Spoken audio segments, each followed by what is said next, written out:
Hello friends, welcome back to नुराक्स classes. So आज हम स्टार्ट करने जा रहे हैं क्लास 8 का साइंस का 8 chapter from NCERT book force and pressure. ठीक है, इस चैप्टर को हम थोड़ा बेसिक से समझेंगे ताकि जिनको फिज़िक्स की नॉलेज नहीं है उन्हें भी आसानी से समझ में आ सके। तो देखो, सबसे पहले फोर्स होता क्या है। फोर्स, आप किसी चीज़ पर जब उसको धकेलने के लिए या उसको अपनी तरफ खींचने के लिए, पुश या पुल करने के लिए जो पावर लगाते हो उसे हम क्या बोलते हैं, फोर्स बोलते हैं। ठीक है, सभी जानते हैं। जैसे अगर आपने बॉल को हिट किया या किसी चीज़ को धकेला तो आपको क्या एनर्जी लगानी पड़ी, पावर लगानी पड़ी, तो वो भी फोर्स है। दूसरी बात, अगर आप अपनी तरफ कोई चीज़ घसीट रहे हो, जैसे रस्सी घसीट रहे हो या कोई भी ऑब्जेक्ट अगर अपनी तरफ आप घसीट रहे हो तो उसको भी हम क्या कहते हैं, फोर्स कहते हैं, क्योंकि उसमें भी आप क्या लगा रहे हो, एनर्जी लगा रहे हो। ठीक है, तो फोर्स क्या है, फोर्स अ पुश और a pull on an object is called a force. मतलब किसी भी चीज़ को धकेलना या अपनी तरफ घसीटना एनर्जी लगाकर, वो क्या कहलाता है, हमारा फोर्स कहलाता है। तो फोर्स इंट्रैक्शन के बिना नहीं हो सकता भाई। Force due to an interaction, जब तक भाई इंट्रैक्शन मतलब उसमें कांटेक्ट नहीं होगा या फिर दो चीज़ों के बीच में इंटरेक्शन नहीं होगा तब तक फोर्स वर्क नहीं करेगा। ठीक है, अब ज़रूरी नहीं है कि इंटरेक्शन फिजिकली हो, मतलब ज़रूरी नहीं है कि हाथ से धकेला जाए, ठीक है, या टच करके धकेला जाए। फोर्स बिना टच के भी वर्क करती है। ठीक है, कैसे करती है हम आगे इस चैप्टर में पढ़ेंगे। नॉन कॉन्टैक्ट फोर्सेस बोला जाता है। सो अभी उसके बारे में कंटिन्यू करेंगे। तो यहाँ पर देखिए, ये जो इंसान है ये क्या कर रहा है, ये इसको पुश कर रहा है, धकेल रहा है। ठीक है, तो पुश कर रहा है, एनर्जी लग रही है, तो इट इज़ अ फोर्स। और यहाँ पे देखिए, ये जो बैल है ये अपनी तरफ घसीट रहा है और ये आदमी अपनी तरफ घसीट रहा है, पुल कर रहे हैं दोनों एक दूसरे की तरफ। ठीक है, एक दूसरे की तरफ खींच रहे हैं, अपनी अपनी तरफ मतलब खींच रहे हैं, तो इसको हम क्या बोलते हैं, पुल बोलते हैं। जब आप किसी चीज़ को अपने से ऑपोजिट डायरेक्शन में धकेलते हो, मतलब अपने से ऑपोजिट दिशा में आप उसको धकेलते हो, तो उसको पुश बोला जाता है। जब आप किसी चीज़ को अपनी ही दिशा में खींचते हो तब उसको हम क्या बोलते हैं, पुल बोलते हैं। ठीक है, सो एक्सप्लोरिंग फोर्सेस यहाँ पे बताया गया है कि भाई फोर्सेस के बारे में कुछ टॉपिक दे रखे हैं। Forces applied on an object in the same direction at to one another. अब यहाँ पे देखो, फोर्सेस निकालनी कैसे है, आपसे छोटा सा न्यूमेरिकल पूछा जा सकता है।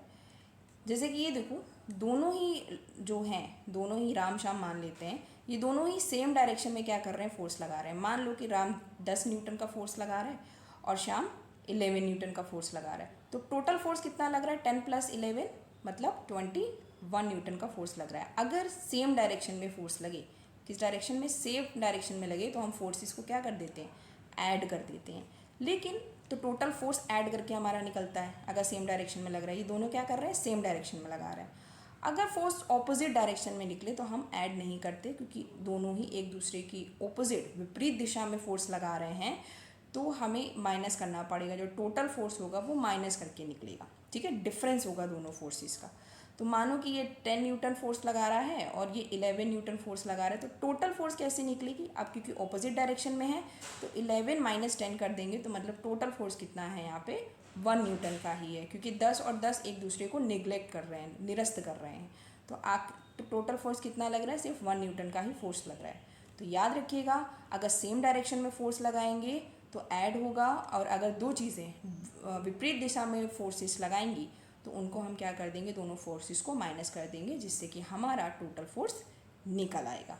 ठीक है, the strength of a force is usually express bye its magnitude. तो जब किसी फोर्स की स्ट्रेंथ, एनर्जी कितनी है, वो उसके मैग्नीट्यूड से पता चलती है। ठीक है, इफ़ द डायरेक्शन ऑफ और the magnitude of the angle forces changes, it effects also changes. तो देखिए, अगर जाहिर सी बात है, अगर आप फोर्स का मैग्नीट्यूड या उसका डायरेक्शन चेंज कर दोगे तो जो इफ़ेक्ट होगा फोर्स का पूरी तरह से बदल जाएगा। ठीक है, उस फोर्स का जो परिणाम होगा पूरी तरह से बदल जाएगा। जैसे कि आप यहीं देख लीजिए, जब सेम डायरेक्शन में दोनों फोर्स लगा रहे थे तो 21 न्यूटन का फोर्स लग रहा था। ठीक है, हमने 10 और 11 माना था, और वहीं जब इन्होंने अपना डायरेक्शन चेंज किया दोनों ने, तो वो 21 से सीधा कितना आ गया, 1 न्यूटन, मतलब कितना कम फोर्स आ गया। ठीक है, तो अगर मैग्नीट्यूड और डायरेक्शन चेंज किया जाता है फोर्स का, ठीक है, तो जो फोर्स होता है वो चेंज हो जाता है। ठीक है, उसका जो रिजल्ट होता है वो अप्लाइड फोर्स का बिल्कुल ही चेंज हो जाता है। तो ये आपसे एग्ज़ाम में पूछा जा सकता है कि भाई फोर्स पर किन किन चीज़ों का प्रभाव पड़ता है। तो फोर्स पर डायरेक्शन और मैग्नीट्यूड का प्रभाव पड़ता है। डायरेक्शन और मैग्नीट्यूड चेंज होने से फोर्सेस भी क्या होती हैं, चेंज हो जाती हैं, उनका रिजल्ट चेंज हो जाता है। ठीक, अब यहाँ पे क्वेश्चन पूछा गया, does it mean that the net force of an object is zero if the two forces acting on it opposite direction are equal. तो ये पहले यहाँ पे क्वेश्चन पूछ रही है कि अगर दोनों डायरेक्शन में सेम फोर्स लग रहा है तो क्या फोर्स ज़ीरो हो सकता है। तो बिल्कुल ज़ीरो हो सकता है। जैसे कि यहाँ पे देखो, अगर ये 10 न्यूटन फोर्स लगा रहा है और ये भी 10 न्यूटन फोर्स लगा रहा है, तो दोनों तो अपनी तरफ से 10-10 न्यूटन का फोर्स लगा रहे हैं, लेकिन दोनों क्या कर रहे हैं, ऑपोजिट डायरेक्शन में लगा रहे हैं। तो हम जानते हैं ऑपोजिट डायरेक्शन को माइनस करेंगे तो यहाँ पे टोटल फोर्स कितना आ जाएगा, ज़ीरो आ जाएगा। तो बिल्कुल ज़ीरो हो सकता है अगर दोनों तरफ से लगने वाला फोर्स इक्वल हो, उसका मैग्नीट्यूड इक्वल हो, पर डायरेक्शन ऑपोजिट हो। ठीक है, चलो next, a force can change the state of motion. तो किसी भी ऑब्जेक्ट का जो मोशन है, स्टेट ऑफ मोशन है, फोर्स से चेंज किया जा सकता है। ठीक है, अब देखो स्टेट ऑफ मोशन से क्या मतलब है कि मतलब कोई चीज़ किस स्पीड में है, चल रही है, या फिर वो बिल्कुल स्थिर है, मतलब रिलैक्स मोड में है। ठीक है, जैसे कि आपने यहाँ पे फ़ोन रखा हुआ है, मान लेते हैं, तो बिल्कुल रिलैक्स मोड पे इस टाइम ज़ीरो स्पीड है इसकी, आप इस पर थोड़ा सा भी फोर्स लगाओगे तो ये थोड़ा सा मूव करेगा, मोशन में आ जाएगा। ठीक है, उसी तरह से अगर आपकी तरफ किसी ने बॉल फेंकी, ठीक, आपने उस बॉल पे थोड़ा सा भी फोर्स लगाया तो उस बॉल की स्पीड क्या हो जाएगी, आपने उसको बॉल को पकड़ने के लिए थोड़ी सी भी फोर्स लगाई अपने हाथ से तो बॉल की स्पीड कम हो जाएगी। ठीक है, उसी तरह से कुछ और एग्जांपल्स लेते हैं। मान लो जो फुटबॉलर है वो फुटबॉल खेल रहा है, यहाँ पे वही एग्जांपल दे रखा है फुटबॉल का, तो मैं उसी एग्जांपल को लेके चल रही हूँ। तो फुटबॉल जब बिल्कुल ऐसे ज़मीन पर पड़ा है, ठीक है, और जो किक किया गया तो वो अपने रिलैक्स स्टेट से मोशन में आ गया। ठीक है, रिलैक्स होना भी एक स्टेट ऑफ मोशन है, ये चीज़ याद रखिएगा। अगर कोई चीज़ स्थिर रखी हुई है, कोई भी मोशन नहीं कर रही है, तो भी वो एक स्टेट ऑफ मोशन ही है। तो जब फुटबॉलर उसको किक करता है तो क्या होता है, जो बॉल है मूवमेंट में आ जाती है, तो उसका स्टेट ऑफ मोशन चेंज हो गया, वो ज़ीरो स्टेट ऑफ मोशन से स्पीड, मतलब एक उसकी मोशन की एक स्पीड आ गई। ठीक है, उसके बाद अब ये बहुत स्पीड में जा रही है फुटबॉल, तो दूसरा लड़का इसको रोकने की कोशिश करता है, तो वो ऑपोजिट डायरेक्शन में इसमें फिर से इस बॉल पे क्या करता है, प्रेशर लगाता है, फोर्स करता है, तो जिससे कि इस बॉल की स्पीड क्या हो जाती है, कम हो जाती है। तो भैया यहाँ पे स्टेट भी कम होता है फोर्स लगाने से, और जो स्पीड है वो भी कम होती है। ठीक है, सो ये जो पूरा पैराग्राफ है उसी एग्जाम्पल को यहाँ पे दे रखा है। जो कॉन्क्लूजन निकला हम उसको डायरेक्ट पढ़ते हैं यहाँ पे। So these observations suggest that a force applied on an object may change its speed. If the force applied on the object in the direction of its motion, the speed of the object increases. जिस direction में ball जा रही है उसी direction में दोबारा से kick करेंगे तो भाई क्या होगा, स्पीड बढ़ जाएगी।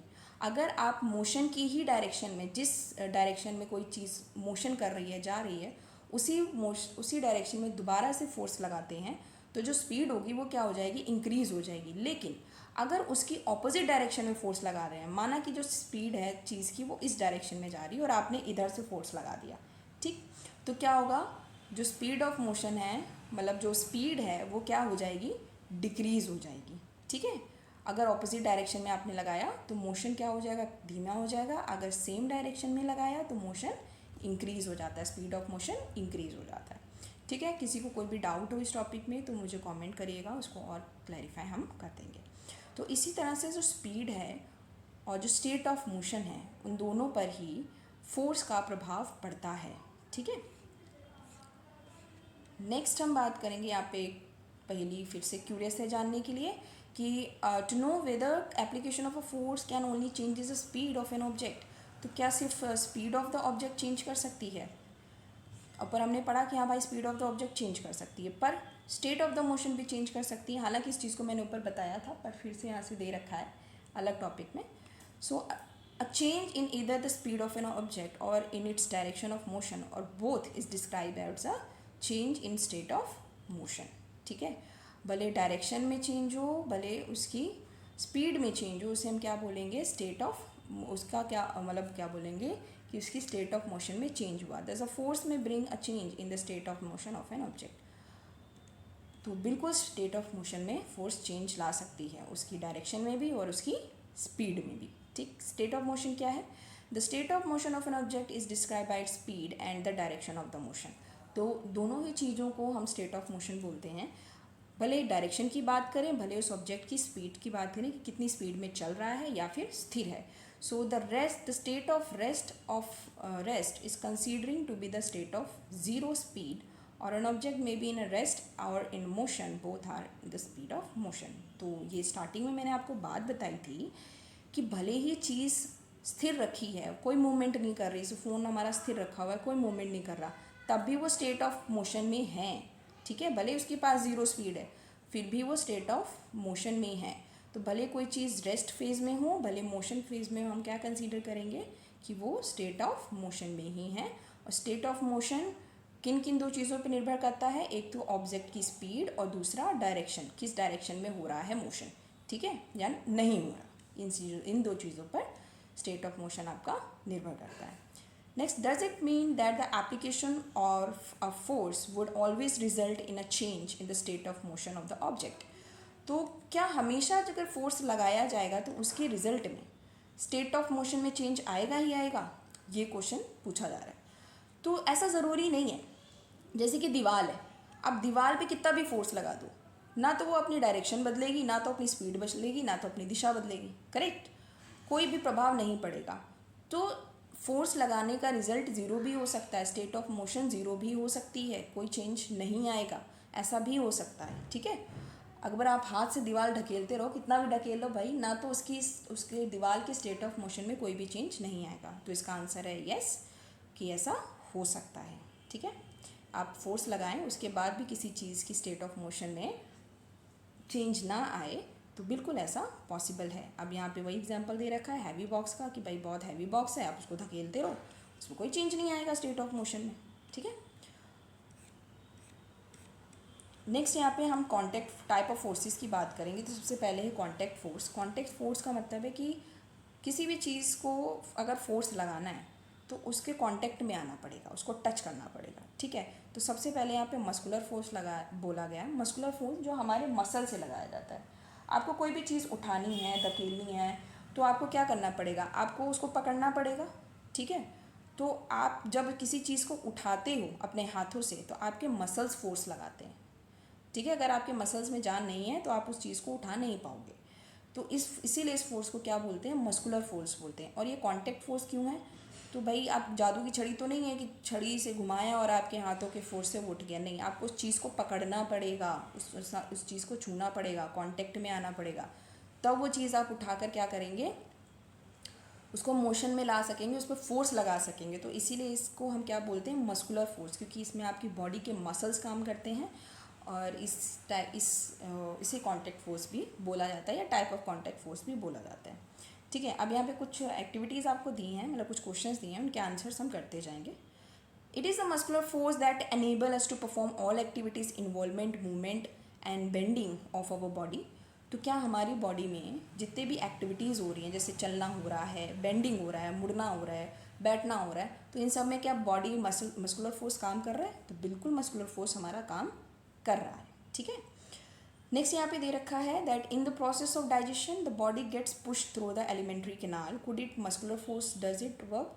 तो बिल्कुल यहाँ पे भी मस्कुलर फोर्स काम कर रही है। आप जब खाना खाते हो, डाइजेशन होता है, तो हमारे जो मसल्स होते हैं, हमारे जो इंटेस्टाइन के मसल्स हैं, एनिमेल्ट्री के मसल्स हैं, वो कॉन्ट्रैक्ट करते हैं, सिकुड़ते हैं, फैलते हैं, सिकुड़ते हैं, फैलते हैं, जिससे कि जो खाना है ना आगे की तरफ पुश होता है आपकी एलिमेंट्री कैनाल में। तो वहाँ भी हमारे मसल्स काम कर रहे होते हैं। इसके बाद you also know that the lungs expand and contract while inhale and exhale during breathing, where the muscles located which makes breathe possible.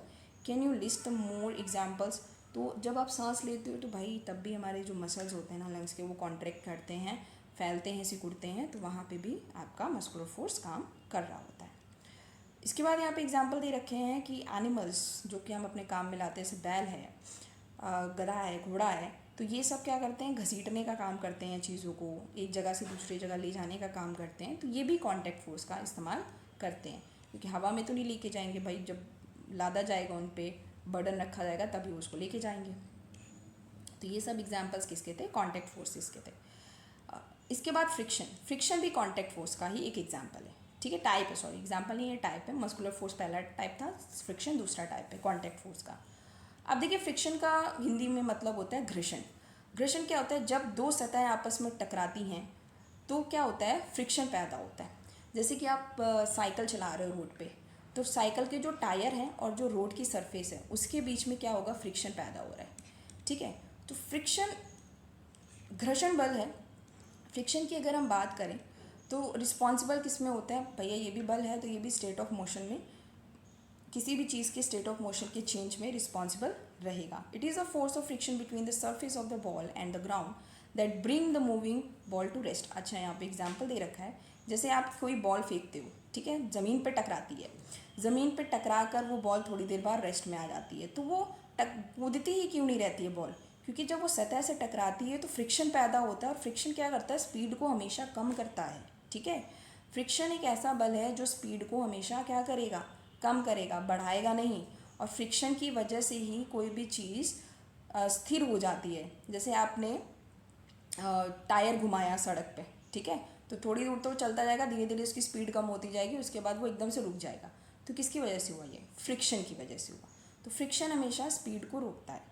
The force of friction always act on all the moving object and its direction is always opposite to the motion. क्या है, हमेशा motion के opposite होती है, ये चीज़ याद रखिएगा। और अभी ऊपर हमने पढ़ा था कि अगर फोर्स मूवमेंट के या मोशन के ऑपोजिट होगा तो वो हमेशा स्पीड को क्या करेगा, डिक्रीज करेगा। ठीक है, तो ये हमेशा ऑपोजिट रहता है, जिसकी वजह से जो स्पीड है वो कम हो जाती है और कुछ देर के बाद वो जो चीज़ है बिल्कुल रुक जाती है, रेस्ट में आ जाती है। किसकी वजह से, फ्रिक्शन की वजह से। ठीक है, नेक्स्ट है कॉन्टैक्ट फोर्सेस। तो contact force, non contact forces मतलब फोर्स लगाने के लिए किसी चीज़ को छूना नहीं पड़ता है, जैसे magnetic force. So magnetic force में आप देखो, अगर आप चुंबक, यहाँ पे ये चुंबक रखा है तो ये क्या करेगा, ये चुंबक बिना छुए, सेम है, नॉर्थ नॉर्थ पोल हम मान लेते हैं, तो ये क्या करेगा, उसको धकेलेगा। ठीक है, सेम पोल्स हम जानते हैं कि मैग्नेट में दो पोल होते हैं, नॉर्थ पोल साउथ पोल। तो यहाँ पे ये नॉर्थ और नॉर्थ पोल हैं, तो सेम पोल्स क्या करते हैं, एक दूसरे को धकेलते हैं। अगर एक नॉर्थ है दूसरा साउथ है तो वो एक दूसरे की तरफ खींचेंगे।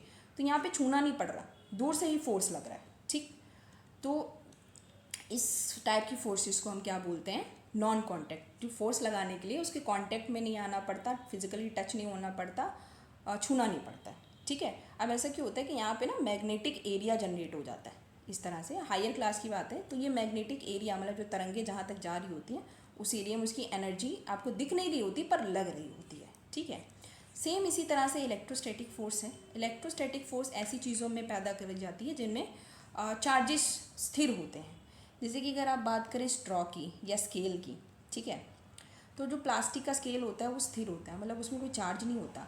लेकिन जब आप उसको पेपर ऑफ शीट पे रगड़ते हो ना, किसी चीज़ पे रगड़ते हो, तो उसमें चार्जेस जनरेट हो जाते हैं। ठीक है, तो ऐसी जो चार्जेस जनरेट होने की वजह से जो फोर्स जनरेट होता है उसको इलेक्ट्रोस्टैटिक फोर्स बोलते हैं। और कुछ टाइम के बाद अगर आप देखोगे तो वो जो आप हम स्कूल्स में बचपन में करते थे कि जो स्केल होता है, करके भी देखिएगा, उसको अपने प्लास्टिक के स्केल को अपने सर के बालों पर उसको रगड़िएगा। ठीक है, उसमें चार्जेस जनरेट हो जाएंगे। फिर छोटे छोटे पेपर के पीसेस लीजिएगा, तो आप देखिएगा आप उसको टच भी नहीं कर रहे हो पेपर से स्केल को, उसके बाद भी वो पेपर को अपनी तरफ अट्रैक्ट करेगा जो चुंबक की तरह। ठीक है, तो इसको हम बोलते हैं इलेक्ट्रोस्टैटिक फोर्स। जो चार्जेस पहले स्थिर थे वो अब एक्टिवेट हो चुके हैं कुछ टाइम के लिए, बहुत ज़्यादा देर के लिए नहीं, कुछ टाइम के लिए। तो वो क्या करेंगे, वो जो नॉन इलेक्ट्रोस्टैटिक फोर्स है, मतलब कोई दूसरा ऑब्जेक्ट जो कि चार्ज नहीं है उसको अपनी तरफ क्या करेगा, अट्रैक्ट करेगा। ठीक है, तो इस फोर्स को हम क्या बोलते हैं, इलेक्ट्रोस्टैटिक फोर्स। इसमें भी कॉन्टैक्ट की आवश्यकता नहीं होती है। नेक्स्ट है ग्रेविटेशनल फोर्स, जो कि हम सब जानते हैं कि भाई ग्रेविटी अर्थ में है, अर्थ अपनी हर चीज़ को अपनी तरफ घसीट रही है, भले वो कांटेक्ट में हो या ना हो। ग्रेविटेशनल फोर्स की वजह से ही हमारा एटमॉस्फेयर है, मतलब एटमॉस्फेयर में जो गैसेस हैं वो किसकी वजह से स्थिर हो रखी हैं, एटमॉस्फेयर किसकी वजह से है हमारे इन अर्थ पे, ग्रेविटेशनल फोर्सेस की वजह से। अगर ग्रेविटी ना हो तो ये सारी गैसेस इस तरह से जो ब्लैंकेट बनाई हुई हैं हमारे अर्थ के सराउंडिंग, वो वैसे नहीं रहेंगी और एटमॉस्फेयर नहीं रहेगा, और एटमॉस्फेयर नहीं होगा अर्थ पे तो जीवन भी नहीं होगा। ठीक है, तो एटमॉस्फेयर में जो गैसेस हैं, एटमॉस्फेयर या अर्थ पे जो जीवन है उसमें कहीं बहुत बड़ा रोल है ग्रेविटेशनल फोर्स का। इसके अलावा कोई भी चीज़ ऊपर जाती है तो भैया वो गिर के नीचे ज़रूर आती है, किसकी वजह से, कौन खींच रहा है, ग्रेविटी खींच रही है। अब ग्रेविटी हाथ से तो नहीं पकड़ रही उसे, ठीक है, ग्रेविटी दिख नहीं रही है, उसकी एनर्जी आपको दिख नहीं रही है, कांटेक्ट में भी नहीं जा रही है अर्थ उसके, पर फिर भी वो उसको अपनी तरफ खींच रही है क्योंकि ये नॉन कांटेक्ट फोर्स है। ठीक है, तो ये रहा आपका ग्रेविटेशनल फोर्सेस। नेक्स्ट फोर्स ख़त्म होकर हमारा नेक्स्ट टॉपिक शुरू होता है प्रेशर। देखो प्रेशर क्या होता है, किसी भी चीज़ पर आप परपेंडिकुलरली जो फोर्स लगाते हो, ठीक है, फोर्स भी होती है भाई, एक पर्टिकुलर एरिया में जब फोर्स लगता है उसको हम क्या बोलते हैं, प्रेशर, मतलब दाब बोलते हैं। क्या बोलते हैं, दाब। अब प्रेशर की अगर हम बात करें तो हर एक चीज़, हमारी बॉडी पे भी हमेशा से प्रेशर लग रहा है एटमॉस्फेयर की गैसेस का, हालांकि हमें महसूस नहीं होता पर लग रहा है। ठीक है, प्रेशर क्या है, प्रेशर की ये डेफिनेशन आप या फिर फॉर्मूला याद कर लीजिएगा, इंपॉर्टेंट है। Force acting on a unit area of a surface is called pressure. मतलब एक पर्टिकुलर एरिया में लगने वाला फोर्स, एक यूनिट एरिया में लगने वाला फोर्स, बल क्या होता है, प्रेशर होता है। तो force upon area is called pressure. ठीक है, और एक और चीज़ याद रखिएगा कि एरिया जितना कम होगा प्रेशर उतना ज़्यादा लगेगा। जैसे जो कील होती है, आपने देखा होगा कील ऐसे होती है, तो जिसका जो नोक होता है वो उसके सिरे से बहुत कम, मतलब बहुत ही कम एरिया रखती है। क्यों? क्योंकि अगर आप इसमें थोड़ा सा भी हथौड़ी मारोगे तो प्रेशर ज़्यादा लगेगा और कील आसानी से लकड़ी में चली जाएगी। इसी जगह आप सोचो कि अगर उसका तल ऐसा हो, ठीक है, सरफेस एरिया बढ़ा दें, तो आपको और ज़्यादा प्रेशर लगाना पड़ेगा, और ज़्यादा फोर्स लगाना पड़ेगा, तब वो प्रेशर से अंदर जाएगी। तो इसी वजह से प्रेशर, आप याद रखिएगा कि अगर आपको प्रेशर बढ़ाना है तो आपको उस चीज़ का एरिया क्या करना पड़ेगा, कम करना पड़ेगा। ठीक है, और प्रेशर हमेशा परपेंडिकुलर लगता है। ठीक है, हमेशा अगर आप प्रेशर इधर से लगा रहे हैं तो ये इसी डायरेक्शन में लगेगा, ऐसे डायरेक्शन में नहीं लगेगा। ठीक है, परपेंडिकुलर ही लगेगा, ये चीज़ है।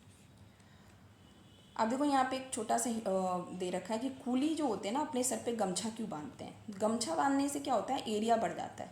ठीक है, गमछा बांधते हैं क्योंकि सर का एरिया बढ़ जाता है, जिसकी वजह से जब वो भार रखते हैं ना तो भार का प्रेशर कम लगता है, उसका फोर्स कम लगता है उन पर। तो इसीलिए गमछा बांधने से उनका अपने सर का एरिया वो बढ़ा लेते हैं, जिसकी वजह से उन्हें प्रेशर कम फील होता है और आसानी से सामान को ढोकर ले जा सकते हैं। और ये क्वेश्चन भी आपसे एग्जाम में पूछा जा सकता है। ठीक है, नेक्स्ट है pressure exerted by liquid and gases. तो भैया लिक्विड और गैसेस भी प्रेशर लगा रही हैं, इसको बहुत छोटे से एग्जांपल से समझेंगे हम। गैसेस कैसे प्रेशर लगाती हैं, आप बलून फुलाते हो, फुलाते फुलाते थोड़ी देर में क्या हो जाता है, बस्ट हो जाता है। कैसे फूट जाता है, क्योंकि जब आप गैस उसमें भर रहे हो, फुला रहे हो, तो जो गैस है वो क्या कर रही है, उस बलून के अंदर जाकर प्रेशर लगा रही है उसकी दीवारों पर। जब प्रेशर बहुत ज़्यादा होगा तो बलून फूट जाएगा। सेम काम लिक्विड भी करता है, आप बलून में पानी भरते जाओ तो एक लिमिट के बाद वो पानी का प्रेशर बलून की दीवारों पर इतना ज़्यादा हो जाएगा कि बलून भी क्या हो जाएगा, फट जाएगा। ठीक है, तो लिक्विड और गैसेस भी क्या करती हैं, प्रेशर लगाती हैं। ठीक, इसके अलावा गैस एटमॉस्फेरिक प्रेशर होता है, एटमॉस्फेरिक प्रेशर में भी भैया गैसेस आती हैं। देखो जो हमारी अर्थ है ना, अर्थ के सराउंडिंग हम जानते हैं एटमॉस्फेयर है, और एटमॉस्फेयर क्या है, is a blanket of gases. क्या है, ब्लैंकेट ऑफ गैसेस, गैस का ब्लैंकेट है, मतलब बहुत सारी गैसेस की लेयर्स हैं। ठीक है, हमारे एटमॉस्फेयर में।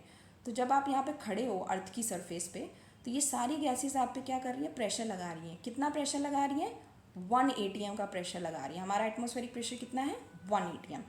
तो 1 atm का जब प्रेशर लग रहा है हर एक चीज़ पर, ठीक है, अर्थ पे जितनी भी चीज़ें उसकी सरफेस से जुड़ी हुई हैं सब पे 1 atm का प्रेशर लग रहा है। और ये प्रेशर कैसे लग रहा है, इन्हीं गैसों की वजह से हमारी बॉडी पर प्रेशर लग रहा है। और अगर ये प्रेशर ना लगे तो भी बहुत सारी एक्टिविटीज़ हमारी बॉडी पे अच्छे से नहीं होंगी और हमारा जो इन्वायरमेंट है वो डिस्टर्ब हो जाएगा। ठीक है, आप जैसे पहाड़ों पे जाते हो, जितनी आप ऊंचाई पे जाते जाओगे तो गैसेस क्या होती है, नीचे होती जाती हैं। ठीक, आप ऊपर जाते जाओगे तो जाहिर सी बात है, आप एक एग्जांपल समझते हैं, आप इस पहाड़ी पे खड़े हो, ठीक है, और सबसे गैसेस यहाँ हैं, ये लेयर है, ये लेयर है, ये लेयर है, गैसेस की लेयर्स हैं। तो जब अगर आप यहाँ पे खड़े होते तो आप पे इन सारी लेयर्स का प्रेशर लगता, लेकिन आप थोड़ी ऊंचाई पे चले गए तो ये नीचे वाली लेयर छूट गई, ऊपर गए सिर्फ 3 ही लेयर बची गैसेस की। तो जितनी ऊंचाई पे जाते जाओगे एटमॉस्फेरिक प्रेशर उतना कम होता जाएगा। इसीलिए जब लोग पहाड़ों पे जाते हैं ना तो उन्हें चिकनेस होती है, कुछ लोग के नाक से खून आने लगता है, उलझन होने लगती है, वो इसी वजह से होती है क्योंकि हमारे बॉडी को आदत है 1 atm प्रेशर में रहने की। और आप जितनी ऊंचाई पे जाते हो प्रेशर कम होता है, तो हमारी बॉडी उसको एडजस्ट करने में टाइम लेती है। ठीक है, तो ये था एटमॉस्फेरिक प्रेशर। सो हमारा चैप्टर ये ख़त्म होता है यहाँ पे। नेक्स्ट टर्न पे हम नया चैप्टर कंटिन्यू करेंगे, और पहले हम न्यू एनसीईआरटी से कवर कर रहे हैं सारी टॉपिक्स अपने, उसके बाद जो टॉपिक डिलीट हो गए हैं ओल्ड एनसीईआरटी के हम वो भी सारे कवर करेंगे। सो आज के लिए इतना ही। Thank you.